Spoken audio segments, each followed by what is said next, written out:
Quem está feliz com Jesus, diga amém. Amém. E Jesus está feliz com você? Amém. Diminuiu um pouquinho esse amém, viu, irmãos? Mas Jesus está feliz sim, porque você decidiu essa noite estar na casa do Pai, estar na casa do Senhor, amém? E esse é o melhor lugar que você poderia estar, que é na presença de Deus. E na presença de Deus, irmãos, é onde as coisas acontecem, amém? Se puder dar um pouquinho mais de retorno para mim aqui, eu agradeço aos irmãos da mesa, por favor. Quero louvar a Deus, irmãos, quero louvar a Deus por essa igreja maravilhosa. Que culto fervoroso, irmãos, debaixo da graça do Senhor. Quero louvar a Deus pela vida do nosso pastor Miguel, meu pai na fé. Pastor Miguel, quem não sabe, foi o homem que me ganhou para Jesus, falou de Jesus para mim quando eu tinha 16 anos de idade, e aí Jesus fez a obra na minha vida, irmãos, e para a glória de Deus, estamos aqui servindo a Cristo, amém? E apesar de nós, Deus tem feito grandes coisas, amém, queridos? Irmãos, eu quero falar com vocês hoje, o tema da minha palavra é o caminho da libertação. O caminho da libertação. Vamos entrar um pouco aí nessa área de libertação, que está correlacionado também com a cura. É por isso que a nossa campanha é de cura e libertação. E o texto que nós vamos ler, irmãos, está lá no primeiro livro de Samuel, capítulo de número 11. Nós vamos ler o capítulo todinho do primeiro livro de Samuel, capítulo 11. Tem uma frase que o pastor Sandro fala, que eu falei para ele ali, que eu acho muito interessante, quando ele já vi algumas vezes ele falando, e eu faço as palavras do pastor Sandro as minhas. Irmãos, eu não quero estragar nada essa noite, amém?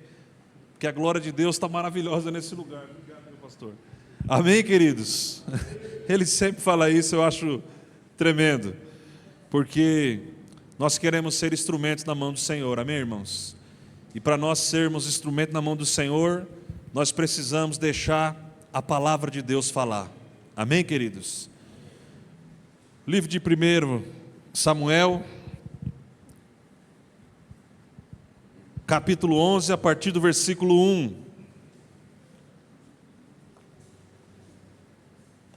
A minha versão é NVI, diz assim: o amonita Naás avançou contra a cidade de Jabes de Gileade e a cercou.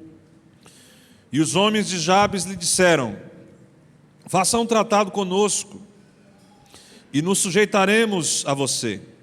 Contudo, Naás, o amonita, respondeu: só farei um tratado com vocês sob a condição de que eu arranque o olho direito de cada um de vocês e assim humilhe todo Israel.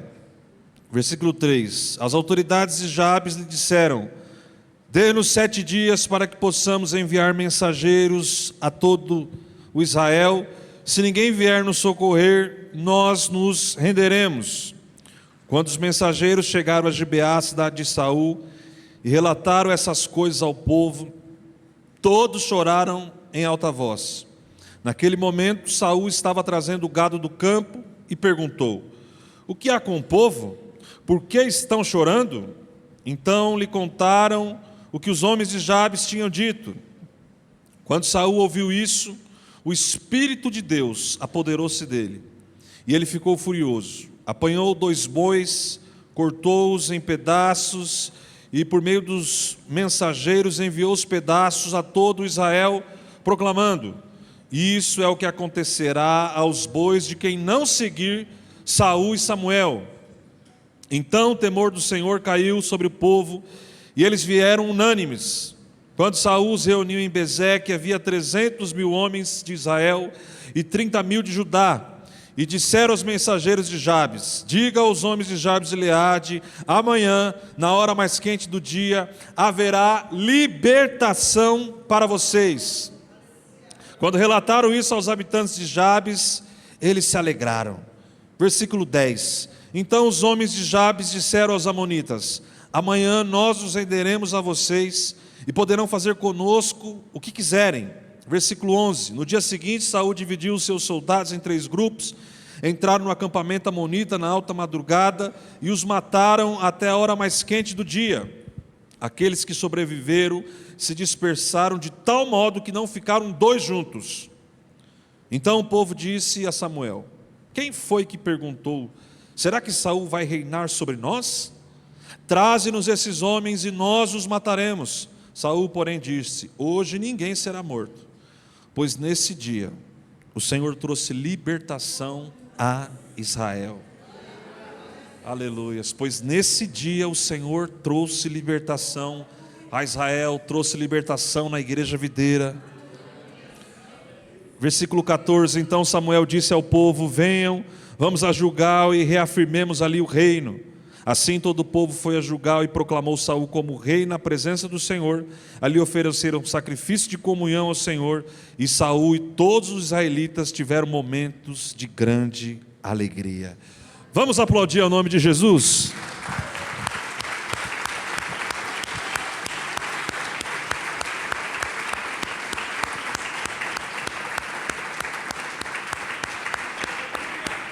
Obrigado, Senhor. Pai, nós queremos te louvar, Senhor. Queremos te agradecer, meu Pai, pela essa oportunidade, nós estarmos, Senhor, na tua casa, ouvindo a tua palavra. Senhor, nós nos sujeitamos a ti, Senhor, a sua vontade, debaixo da sua graça, meu Pai, eu me coloco debaixo da sua total, única e exclusiva dependência. Senhor, fala conosco. Senhor, em nome de Jesus, meu Pai, abre a porta da palavra sobre nós. Nós não queremos nada que venha do homem. O homem não tem nada para nós. E nós daremos a Ti toda a honra e toda a glória, em nome de Jesus. Quem crê e concorda, diga amém. Amém. Irmãos, texto maravilhoso que nós lemos. Nós estamos aqui na primeiro livro de Samuel. Um pouco de contexto histórico para nós entendermos essa passagem. Depois da morte de Josué, começou o período dos juízes. O período dos juízes é aquele período na Bíblia meio conturbado na nação de Israel. Tem um versículo-chave no versículo de Juízes, é que no tempo dos juízes não havia rei em Israel, e cada um fazia aquilo que parecia certo, ou seja, era uma bagunça. Imagina cada um israelita fazendo aquilo que acha que é certo. Misericórdia. E o tempo de juízes, irmãos, viveu em Israel, às vezes eu falo que é uma montanha russa. O Israel estava bem, se arrependia e daqui a pouco voltava para a idolatria. Se arrependia, voltava para Deus, depois voltava para a idolatria. A vida deles virou uma montanha russa, parecendo aqueles crentes que tem dia que ele está animado com Jesus. Vamos ganhar São Paulo para Jesus, vamos fazer, vamos acontecer. Na outra semana o crente já está desviado. Diga misericórdia. A época dos juízes foi desse jeito, irmãos. Durou 320 anos esse período dos juízes. E aí o povo pede um rei. Samuel, o último juiz, ele fica chateado. E Deus fala a Samuel: eles não estão rejeitando a você, eles estão rejeitando a mim. Vamos dar um rei para eles. E aí o Senhor dá o rei para Israel. E aqui esse texto nós estamos iniciando o período da monarquia, o período dos reis de Israel. E o primeiro rei de Israel foi qual igreja? Foi o rei Saul, irmãos. Aqui podemos dizer que esse episódio foi a coroação do reinado de Saul. No capítulo anterior, capítulo 10, ele foi ungido pelo profeta Samuel, mas ele enfrentou resistência ainda no meio do povo de Deus. E nessa passagem foi a coroação de Saul. Por quê? Por causa dessa atitude que ele tomou. Normalmente, quando você pensa em Saul, você pensa em coisa ruim. Sim ou não? Quem além de mim aqui, quando pensa no rei Saul, pensa em coisa ruim? Porque ele perseguiu Davi, porque ele consultou a feiticeira. É ou não é verdade, irmãos? Que ele não esperou o profeta chegar e foi lá e sacrificou. Nós pensamos somente em coisa ruim na vida de Saul. Mas esse foi um ato maravilhoso que Saul fez. Saul aqui, ele foi usado, irmãos, por Deus para libertar a nação de Israel desse povo, que é o povo amonita. Vamos extrair aqui, irmãos, algumas lições desse texto para o nosso dia a dia. Gostaria que você ficasse com a sua Bíblia aberta, que nós vamos trabalhar bastante esse texto. No versículo 1, tem 2 verbos aqui que eu queria destacar com vocês. A Bíblia fala que os amonitas, eles avançaram e cercaram o povo de Deus. A minha versão fala avançou e cercou. Será que você pode repetir? Avançou. Cercou. Irmãos, presta atenção. Essa é a estratégia do diabo. O diabo avança, ele quer avançar sobre o povo de Deus. Ele quer cercar a nossa vida. Porque o diabo, ele trabalha com o medo. Ele trabalha com a opressão. O inimigo, irmãos, ele quer nos oprimir. Ele quer trazer sobre nós terror psicológico. Ele quer trazer pânico sobre as nossas vidas. Então, irmãos, o povo de Deus, o povo de Israel, estava cercado. O inimigo avançou sobre a nação de Israel. E não é muitas vezes isso que acontece na sua vida? Muitas vezes você se vê cercado. Muitas vezes você não vê um caminho para a sua vida. Você não vê um caminho para o seu casamento.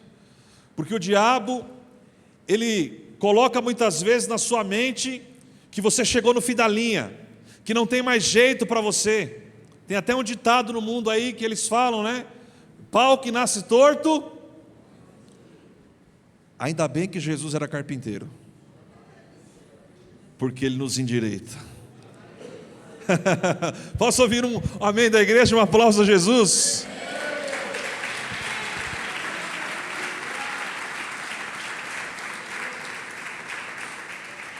Esse ditado não vale para nós, porque o nosso Senhor Jesus é carpinteiro e Ele endireita a nossa vida, em nome de Jesus. Irmãos, o diabo muitas vezes, ele coloca na sua mente que não tem mais jeito para você. Ele coloca na sua mente que o seu casamento já era. Mas isso é uma mentira do Satanás. O seu casamento é bênção de Deus. A Bíblia diz que aquilo que Deus uniu, o homem não separa, em nome de Jesus.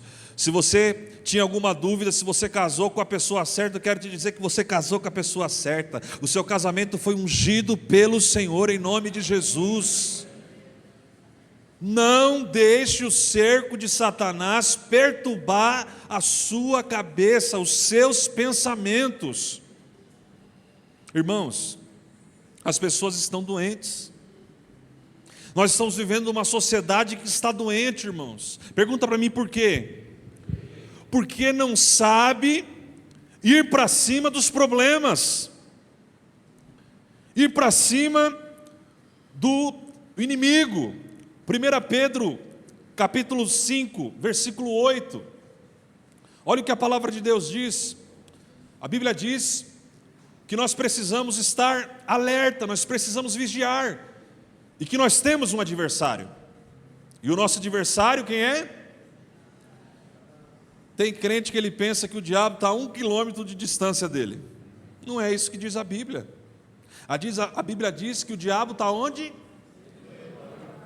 Ronda como leão rugindo, procurando a quem devorar. Ele está procurando alguém para devorar. Mas deixa eu te dar uma boa notícia. Esse alguém não é você. Esse alguém não é o teu casamento, não é os teus filhos, não é a tua casa, porque sobre a tua casa, sobre a tua vida, não vale encantamento. Você está debaixo da bênção do Deus Todo-Poderoso, em nome de Jesus. Amém? Aleluias!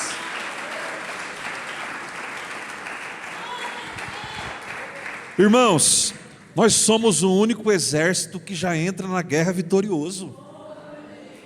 Não tem como dar errado. Está escrito, irmãos. E o diabo é tão miserável, é tão infeliz, é tão endemoniado, que ele sabe que o tempo dele está chegando, ele sabe que ele vai morar no inferno a eternidade, mas mesmo assim o infeliz não desiste de querer perturbar a gente, sim ou não, irmãos? Mas nós precisamos, irmãos, usar as armas espirituais que Deus nos deixou na palavra. Nós temos que resistir a Satanás. Nós temos que resistir às vozes contrárias. Muitas vezes você escuta uma voz dizendo: olha, se mata, olha, você não vale nada, você não presta. E aí você fica ouvindo, e você não fala nada. E isso vai gerando uma fé contrária no seu coração. A Bíblia diz que a fé vem pelo... Se a fé vem por ouvir a palavra de Deus, a falta de fé vem por você não ouvir a palavra. É por isso que o nosso Senhor Jesus, lá em Mateus capítulo 4, quando ele foi conduzido pelo Espírito Santo para ser tentado pelo diabo, ele dizia: está escrito, está escrito, está escrito. Nós vencemos o diabo pelo poder da palavra de Deus. Será que você pode dizer assim: olha, eu sou o que a Bíblia diz que eu sou. Eu posso o que a Bíblia diz que eu posso. Fim de papo. Se a Bíblia diz que você é, e não importa aquilo que as pessoas ou que o inimigo diga. Se a Bíblia diz que você é e ponto. A Bíblia diz em Efésios 1:3: bendito seja o Pai de nosso Senhor Jesus Cristo, o qual já nos abençoou com toda sorte de bênçãos espirituais nas regiões celestiais em Cristo Jesus. Esse versículo está dizendo que nós somos abençoados. Deus não vai nos abençoar, Ele já nos abençoou. É o que diz a palavra, irmãos. E nós precisamos, irmãos, estar munidos da palavra de Deus para enfrentar as lutas exteriores, as lutas interiores que vêm sobre nós. Então, irmãos, é o inimigo. Ele avançou e cercou. Que essa é a estratégia do diabo: trazer medo, trazer opressão para você. O rei de Amon, ele chamava Naás. O significado do nome Naás, olha só, irmãos, significa serpente. Significa? Olha só que miséria, o significado do nome desse homem. Gênesis capítulo 3 diz que a serpente era a mais astuta de todos os animais da terra. E ela disse à mulher: o diabo usa pessoas astutas. O diabo usou o animal que era mais astuto. Ele não usou o bicho preguiça, porque ele sabia que não ia dar certo. Se o bicho preguiça falasse com a mulher já ia: não, isso aí é o Satanás mesmo. Mas ele usa coisas convincentes para tentar nos enganar, para tentar produzir no meio do povo de Deus engano, sofisma. E olha só, irmãos, no versículo 1 ainda, o povo estava cercado, o inimigo avançou, e a opressão tomou conta do povo de Deus, do povo de Jabes de Gileade. E o povo, irmãos, olha só o que aconteceu. O povo falou assim para os amonitas, para Naás: vamos fazer o seguinte, faça um tratado conosco e nós nos sujeitaremos a você. O que o povo fez aqui? O povo cedeu à pressão do inimigo. Diga misericórdia. Há um adágio popular que diz: já que você não pode com seu inimigo, isso não vale para o diabo não, viu, irmãos? A gente não tem que juntar com Satanás não, porque ele é um derrotado. Nós estamos assentados com Cristo Jesus nas regiões celestiais. Não tem negociação com o inimigo. Mas infelizmente aqui o povo de Jabes de Gileade negociou com o inimigo. Para os nossos dias, o que significa isso? Significa quando o povo de Deus começa a ceder nos seus princípios. Quando o povo começa a abrir mão de verdades essenciais do Evangelho para agradar a sociedade. A igreja começa, e quando falo igreja geral, a igreja começa a perder o seu poder, começa a perder a sua autoridade quando ela começa a negociar com a sociedade, quando ela começa a colocar em xeque os nossos princípios. Hoje, se você analisar, você vai ver que tem igreja de tudo qualquer jeito, igreja que aceita isso, que aceita aquilo. É a igreja fazendo um acordo com o inimigo para agradar a sociedade. Eu quero dizer para você que nós não estamos aqui para agradar a sociedade, nós estamos aqui para agradar aquele que nos chamou, Jesus Cristo nosso Senhor. A constituição da igreja é a Bíblia Sagrada. Se a Bíblia diz não pode, a igreja diz não pode. A constituição da Bíblia Sagrada, irmãos, não é leis que talvez o Congresso pode aprovar, leis ímpias. Não, nós não negociamos os nossos valores, os nossos princípios. O tema da minha palavra é o caminho da libertação, é o caminho da... E os crentes estão precisando de libertação. Eu vi uma pesquisa esses dias que mais de 40% dos evangélicos, eles estão viciados em jogos online, nas bets. Misericórdia mesmo.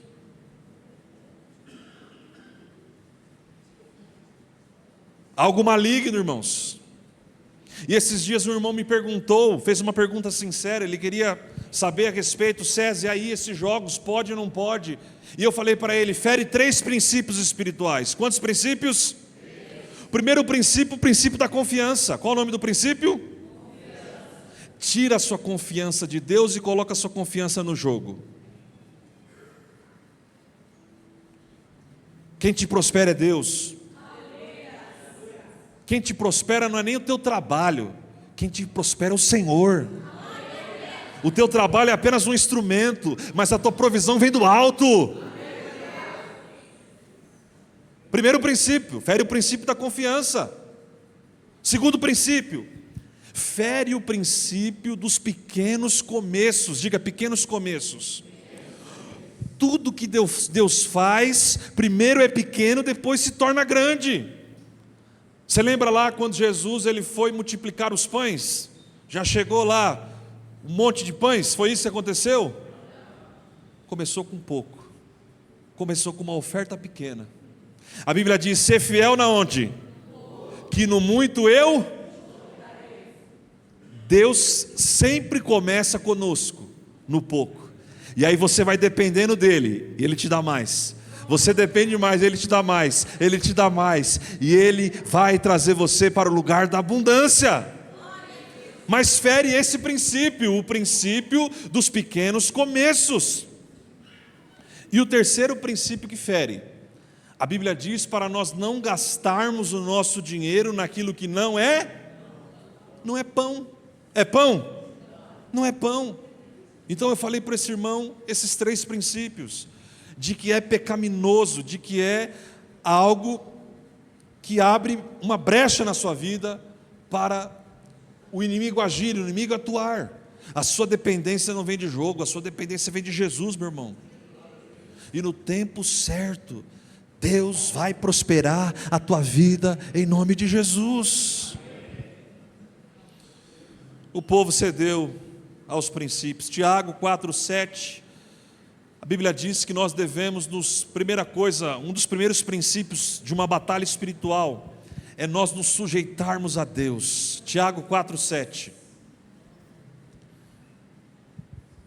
Nós não nos sujeitamos, olha só, irmãos, portanto, submetam-se a Deus. A corrigida fala, sujeitai-vos, pois, a Deus, resistam ao diabo e ele...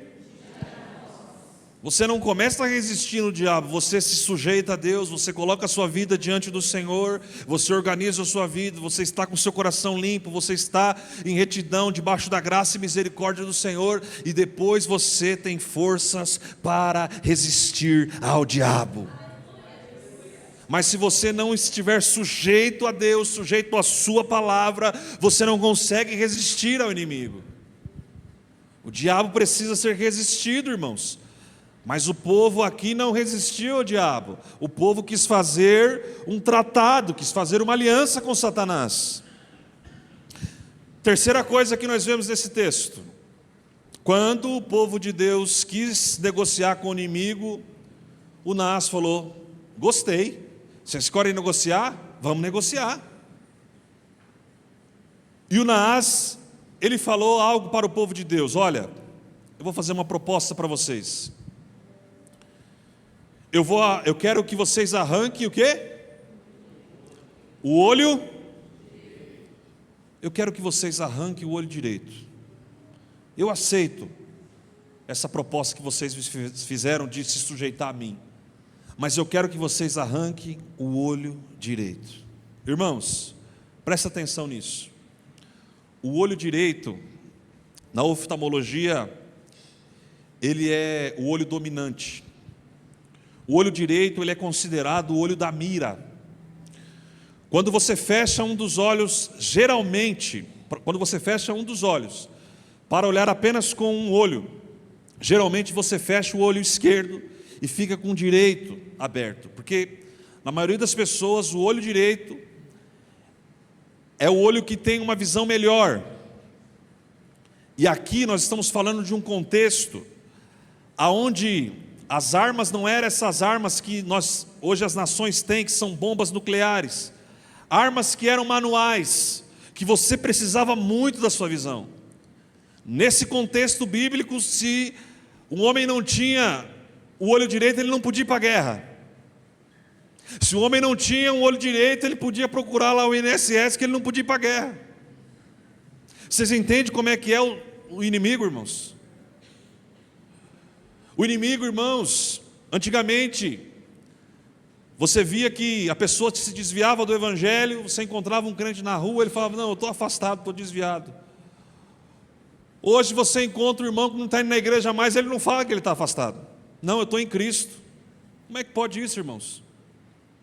Está em Cristo, mas está longe do corpo de Cristo, está longe da comunhão. E sabe o que o Satanás fez com esses irmãos? Ele tirou a visão desses irmãos,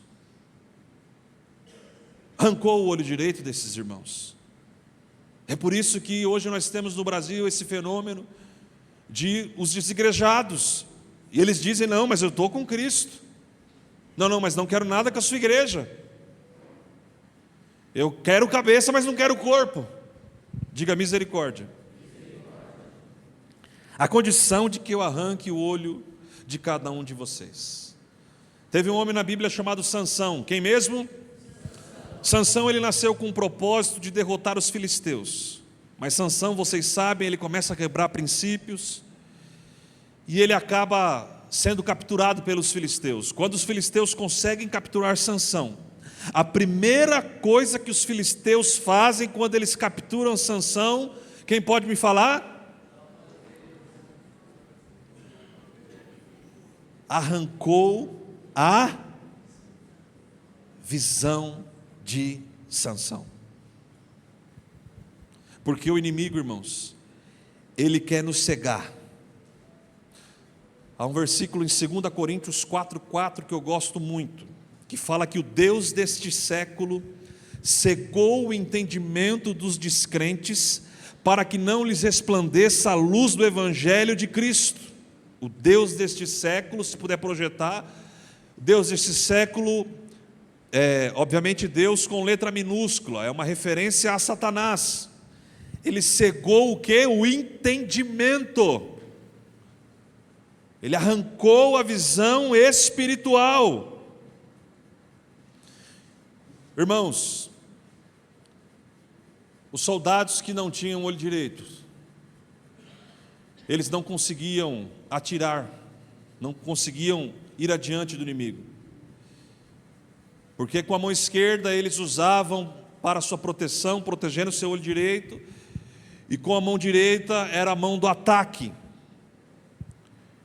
E é muitas vezes isso que Satanás tem feito conosco, tem feito com a igreja, irmãos. Ele tem arrancado a nossa visão espiritual.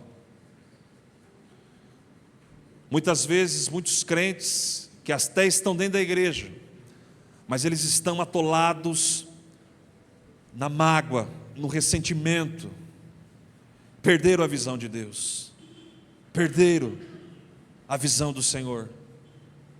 Irmãos, Deus nos chamou para olhar para Cristo.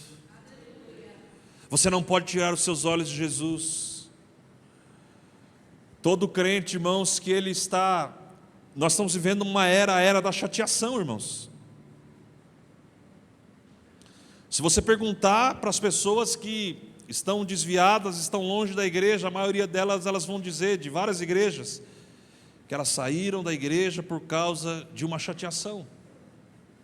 Não souberam lidar com os conflitos. Quem está entendendo o que eu estou querendo dizer, diga amém. Amém. E Satanás foi lá e arrancou a visão dessas pessoas. E elas estão mergulhadas no altar da autocomiseração, no altar da chateação. E deixa eu te dizer algo, uma pessoa chateada ela não produz, uma pessoa chateada ela não tem forças para expulsar demônios, uma pessoa que está magoada ela não tem forças para avançar contra o inimigo. É por isso que o diabo quer colocar você no seu mundinho, na sua chateação, com seu biquinho. Eu estou chateado, não prego mais na célula, estou chateado, não vou mais visitar ninguém, estou chateado, não vou mais na igreja. Deus não te chamou para isso. Deus te chamou para você olhar para Ele.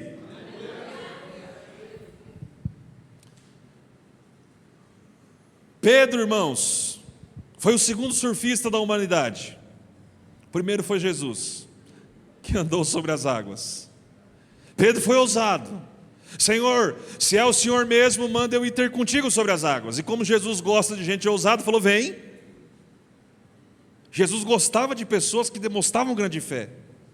O centurião de Cafarnaum, quando ele manda os seus mensageiros e fala para Jesus, olha, não precisa o senhor vir aqui não, basta uma palavra. Jesus fala, eu nunca vi tanta fé assim em Israel. Jesus elogiava a fé das pessoas ousadas. E Pedro tinha uma fé ousada. Pedro era o apóstolo da fé. Mas a Bíblia diz que quando Pedro ele anda sobre as águas, ele sente o vento forte. E a Bíblia diz que ele começa... Tem versões que falam que ele reparou na força do vento. Irmãos, quando Pedro tirou os olhos de Jesus, automaticamente ele começou a afundar. Você precisa voltar o seu olhar para Jesus. Você precisa voltar a olhar para o lugar certo. Você precisa tirar os olhos da ferida que te fizeram. E você precisa voltar os seus olhos para a cruz de Cristo. Jesus passou por dificuldades, Jesus passou por aflições, mas Ele não desistiu. E Paulo diz que nós devemos ser imitadores de quem? De Cristo. Jesus não desistiu diante das dificuldades. Lá no jardim do Getsemane, ele ora, ele chega, irmãos, uma pressão psicológica tão forte, que ele começa a soar o quê? Gotas de sangue. Uma pressão psicológica forte. Mas ele não saiu do lugar de oração. Mas ele não saiu do lugar da dependência. O crente ele começa a ficar morno, frio na fé, quando ele sai do lugar da dependência, quando ele para de orar. Irmão, se você para de orar, a chateação começa a tomar conta do seu coração. O irmão uma vez disse que ler a Bíblia é igual você tomar banho. Se você parar de ler a Bíblia, a sujeira toma conta da sua vida, toma conta da sua cabeça. Você precisa ler as Escrituras.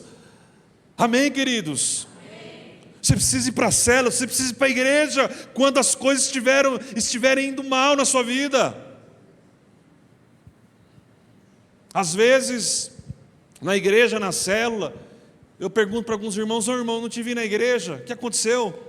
Não, eu estava mal e tal. É exatamente nesse dia que você tem que ir na casa do Senhor para você sair bem. Você estava mal, você tem um lugar certo para ir, que é ouvir a palavra. O melhor dia para você ir para a igreja é quando você está mal. Você chega perturbado na igreja, você chega querendo matar uns 3, 4, aí a palavra vem assim, e começa a limpar a sua cabeça, você sai daqui querendo amar todo mundo. Amém, queridos? É no dia mau que você precisa estar revestido do poder do Espírito Santo de Deus. Você não pode deixar as práticas espirituais quando você estiver enfrentando dificuldades, que são as práticas espirituais que nos mantêm de pé. É o seu jejum, é o seu tempo de oração, de adoração, é a leitura bíblica. Amém, queridos? João 15:3, Jesus disse para os discípulos: vós já estáis limpos pela palavra que vos tenho pregado, falado. A palavra limpa o nosso coração, a palavra vai tirando, faz assim no coração, assim, vai tirando a sujeira, vai tirando a mágoa, vai tirando a chateação, em nome de Jesus. Se o Filho vos libertar, verdadeiramente sereis livres. Aleluias.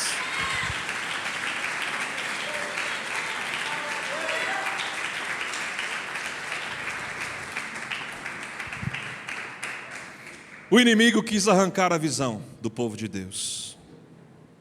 Esse texto tem uma virada de chave, irmãos.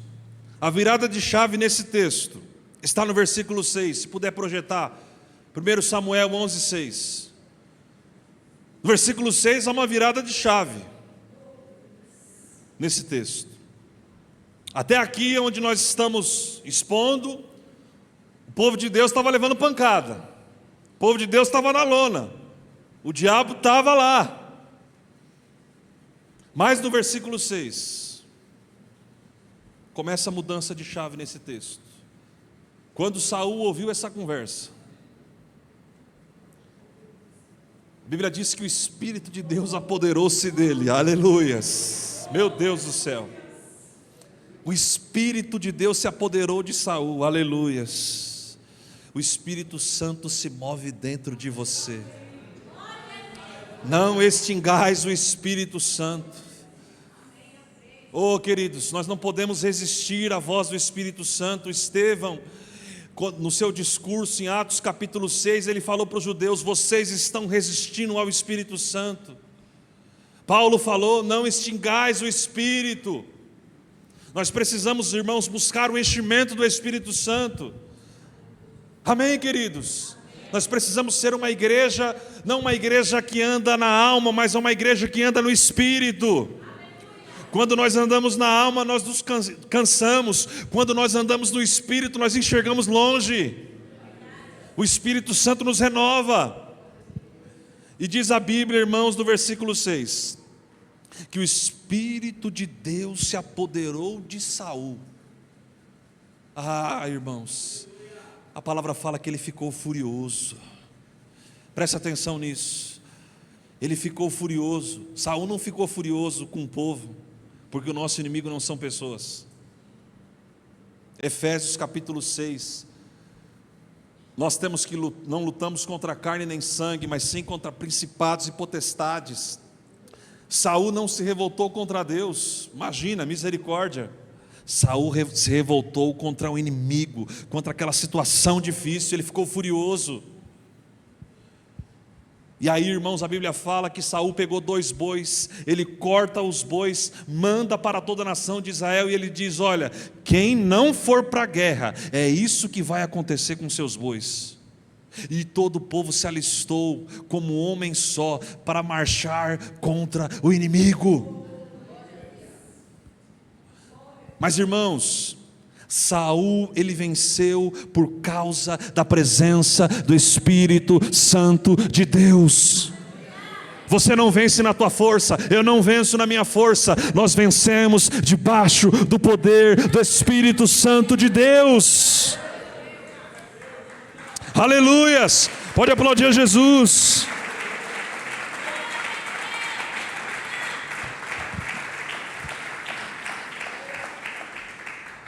Irmãos, nós precisamos estar revestidos de poder. Nós precisamos orar mais. Quem aqui, além de mim, ora pouco? Nós precisamos orar mais, irmãos. Esses dias eu vi uma frase, e essa frase dizia que a diferença da geração atual de cristãos para a geração antiga dos crentes é que os crentes antigos, eles oravam horas que pareciam minutos, e a geração moderna ora minutos que parecem horas. Ou seja, a nossa vida de oração, o nosso devocional é muito fraco. Nós passamos pouco tempo com Deus, pouco tempo de leitura bíblica, pouco tempo em oração, e não sabemos por que nós não temos logrado êxito na batalha espiritual. Irmãos, Romanos 8, 26, esse versículo é muito poderoso, é muito forte. Romanos 8, 26 diz que o Espírito Santo, se puder projetar, ele nos ajuda em nossa... Irmãos, nós somos fracos. Nós somos fracos. Nós somos falhos. Muitas vezes nós somos vacilantes, irmãos. O Espírito Santo nos ajuda em nossa fraqueza. E tem mais, nós não sabemos nem como orar. É o que diz o texto bíblico. Não sabemos como orar. Ah, irmãos, louvado seja Deus pelo mas. Olha aí, ó, vírgula e mas. Louvado seja Deus por essas conjunções adversativas da Bíblia, irmãos. Porque esse mas é uma oposição de ideias. Ele fala: vocês são fracos, vocês não sabem como orar, mas tem alguém que ora por vocês. E esse alguém é o Espírito Santo de Deus. Deixa eu te falar algo para você. Não tem como você dar errado. Pergunta para mim por quê? Porque o intercessor que você tem não perde uma guerra. Oh! Meu Deus! Aleluias! O intercessor que você tem nunca perdeu uma guerra, e não é a tua que ele vai perder, meu irmão, em nome de Jesus. O Espírito Santo, põe o versículo por favor, meninos. Aleluias, obrigado Espírito Santo. Mas o próprio Espírito Santo intercede por nós, com gemidos inexprimíveis. Eu não venço por causa da minha oração, irmãos. Às vezes nós pensamos que é por causa da nossa oração. Deus tem misericórdia de nós. Se não for o Espírito Santo traduzir a nossa oração diante de Deus, irmãos. C.S. Lewis, ele dizia que o poder da oração não está em quem faz, está em quem ouve. O poder da oração está em quem ouve a nossa oração. Irmãos, nós vencemos por causa da intercessão do Espírito Santo. Se o inimigo não derrotou a tua vida até hoje, se você está de pé, se a tua casa está de pé, se o teu casamento está de pé, se o teu ministério está de pé, é por causa da intercessão do Espírito Santo de Deus. Tem uma música da Ludmila Feber, que ela dizia: eu estou contando contigo, Deus está contando com a gente, o céu inteiro se move para ver a gente vencer. O céu inteiro se move, o Espírito Santo intercede junto ao Pai por nós com gemidos inexprimíveis. Quando você está dormindo, o Espírito Santo está lá orando, intercedendo por você, em nome de Jesus. Quem intercede por você nunca perdeu uma batalha. Nós vencemos na força de Deus. Aleluias. Já gostaria de chamar o louvor aqui, que eu já estou indo para o final da palavra.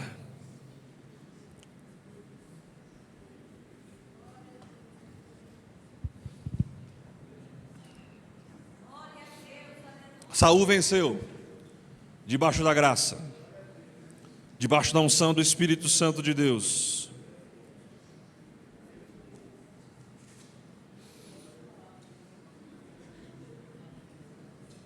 Versículo de número 11, 1 Samuel 11:11, por favor, se puder projetar. Olhe na sua Bíblia, vamos ver o desfecho dessa história. Quando o Espírito de Deus se apodera de Saul, diz a Bíblia que um exército de 330 mil homens se reúnem como um homem só, e eles vão para cima dos amonitas, e eles entram no acampamento amonita, e eles começam uma batalha que durou a noite inteira. E sabe o que aconteceu? Está no versículo 11. Olha a parte B, o que diz: aqueles que sobreviveram se dispersaram de tal modo que não ficaram dois juntos. Quando Saul vai para cima do inimigo, debaixo do poder do Espírito Santo de Deus, o inimigo foge. Resistir ao diabo, o que vai acontecer com ele? O diabo vai fugir. Deixa eu dizer algo para você, não é você que vai sair não, quem vai sair é o diabo. Não é você que tem que trocar de emprego, meu irmão, é o Satanás que tem que sair de lá, em nome de Jesus. Não saia da sua posição, não deixe a sua célula, não deixe a sua igreja, em nome de Jesus. Se é o que tem que sair, é a situação difícil. Se é o que tem que sair, é a mágoa do seu coração, é a chateação. Permanece na tua posição, porque quem te levantou foi Deus, em nome de Jesus. Amém, igreja? Diante da autoridade do nome de Jesus, o inimigo tem que ir embora. Quem tem que fugir é o diabo. E eu encerro com Lucas 10:19. Lucas 10:19, irmãos. Meu Deus do céu, esse versículo é muito poderoso, irmãos. Se eu fosse você, eu gravava esse versículo. Tem crente, irmãos, que é meio terrorista gospel. Eles gostam de colocar medo na gente. Não, porque o diabo, olha, melhor deixar esse negócio para lá, não vamos ficar quietinho aqui. E eles começam a querer, desculpa a palavra, apavorar a gente. É ou não é verdade? Não, irmão, não mexe com isso não, porque, irmãos, maior é aquele que está em nós do que quem está no mundo. Que conversa furada é essa? Que papo é esse? Não é o diabo que é onisciente, não é o diabo que é onipresente. Esses são atributos do nosso Deus. Ele é o Todo-Poderoso. Amém. É Ele que vence as nossas guerras, as nossas batalhas. Nós estamos debaixo do sangue de Jesus. Nós estamos debaixo da autoridade de Jesus Cristo. E as portas do inferno não prevalecerão contra a igreja do Senhor. Lucas 10:19 diz: eis que vos dou o poder para pisar de serpentes e escorpiões e toda a força do inimigo, e nada vos fará dano algum. Põe na corrigida, por favor, meninos, por gentileza. A corrigida fala que Ele nos deu poder e autoridade sobre todo o poder do inimigo. Presta atenção. Todo o poder do inimigo. Tem demônio pequeno, não tem demônio grande. É todo. Olha o que diz o texto: eis que vos dou o poder para pisar serpentes e escorpiões e o quê? Toda a força do inimigo, irmãos. Não existe força do inimigo mais poderosa do que o poder que ele derramou sobre você. Isso não é a minha palavra, é a palavra de Deus. Não tema, diz o Senhor, eu estou contigo. Sobre todo o poder do inimigo. E diz mais: e nada vos fará dano algum. Sabe o que ele está dizendo? Ele está dizendo que você tem poder, que você tem autoridade, que você pode ir para cima e não vai acontecer nada com você. Irmãos, é o que diz o texto bíblico, irmãos, não sou eu que estou dizendo. Jesus, ele está dizendo para você assim: olha, pode ir para cima que eu garanto. É o que diz o texto. Vai para cima que você vai vencer em nome de Jesus. começa a marchar que o seu inimigo vai cair, em nome de Jesus. Vamos se colocar de pé, igreja.